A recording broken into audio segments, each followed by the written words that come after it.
So super exciting stuff, right? Fed rate cuts. Well, the exciting news is that the Fed finally started cutting rates. Hi, I'm Danny Brown. I'm the CEO of Myriad Real Estate Group, and today we're going to talk about Fed rate cuts. Very exciting, the Fed finally cut rates by 0.5%. And so what does that mean to markets? Well, the Fed was increasing rates for a really long time, from 0% to where we're at now, and that is in between 5 to 5.5%. And that's the rate at which banks basically borrow from one another. A lot of people get confused and think that the Fed, what they do is mortgage rates, and that is very not true. There is an indirect correlation between what the Fed does and the overnight borrowing rate between banks, but mortgage rates are really tied to what the 10-year Treasury does, not to what the Fed does with the federal funds rate.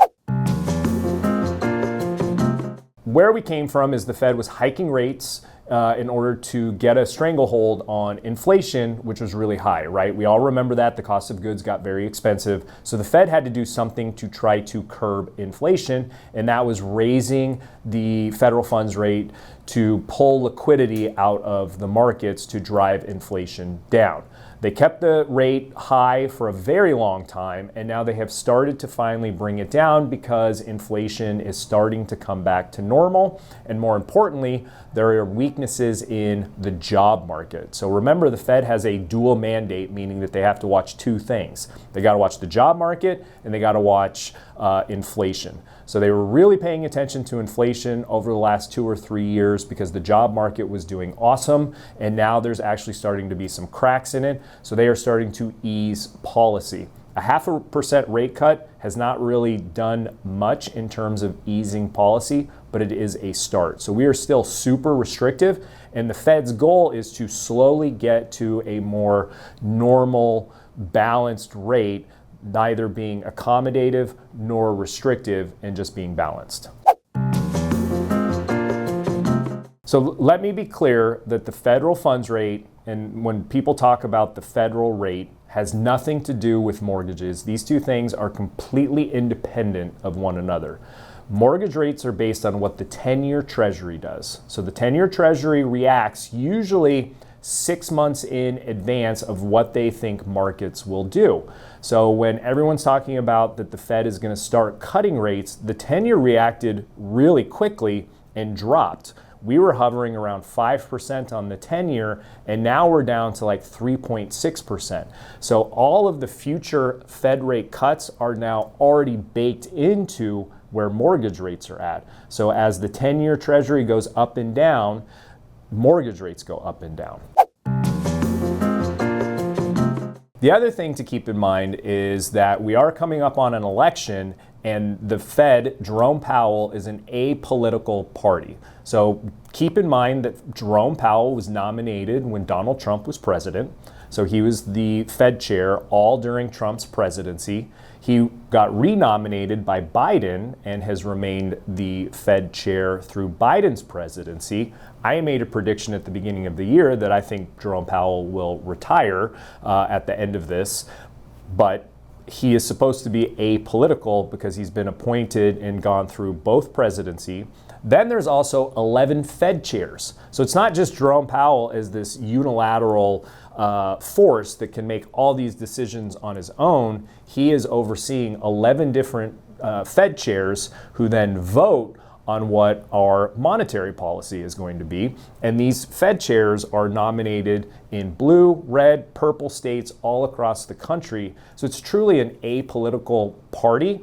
The cuts are just a coincidence that it's happening now around an election time. So if you start to hear pundits talk about that Jerome Powell's cutting rates to help, Harris become president, I don't think that that's true. It's just a coincidence that it's happening around the election time because of all the data that's coming out, and they finally got a hold of inflation, and it just so happens that the job market is starting to weaken. So remember that the Fed and all their chairs are actually apolitical. The other thing to remember is that the inflation that we're facing is not just a US problem. This was a worldwide problem as a result of the pandemic. All the governments across the world injected a ton of cash into the system because everything was shut down, right? We remember all of these things. Well, that is super inflationary, right? Everybody gets a bunch of money. They all of a sudden start feeling richer. They start buying more things. Our supply chains were totally screwed up as well, so it was taking longer to get goods. And so it was just a very inflationary time. So we have to remember that this is on the heels of a worldwide pandemic, and those tend to always be inflationary, and not so much political. Trump injected a ton of cash into the system. Biden doubled down and injected a ton of cash into the system, but all the governments around the world were doing the same thing. So this has been a worldwide phenomenon. And I also think because of this, a lot of your standard economic models are not necessarily as accurate, right? Like we've been talking about this upcoming recession for years because of the inversion of the 2-year treasury and the 10-year, meaning that if you invested in a 2-year bond, you were getting paid more than if you invested in a 10-year bond, which is backwards, right? That is typically a leading indicator for a recession. But I don't think that it really works this time because it's on the heels of this, once in a generation issue that came up with the pandemic. So a lot of your historical economic models are not as accurate at predicting what's going to happen because of that. I want to again reinforce that just because the Fed did the 0.5% rate cut does not mean that mortgage rates are 0.5% lower. I've got a lender friend who told me that as soon as that happened, he got 30 phone calls about refinancing. So there's a lot of misinformation out there. Rates are already lower. Rates are lower now because the 10-year is predicting what the future is going to look like in terms of future rate cuts and the easing of monetary policy by the Federal Reserve. So that's already there. So if you are someone that has been sitting on the sidelines waiting for affordability to increase, that time is now. It is here.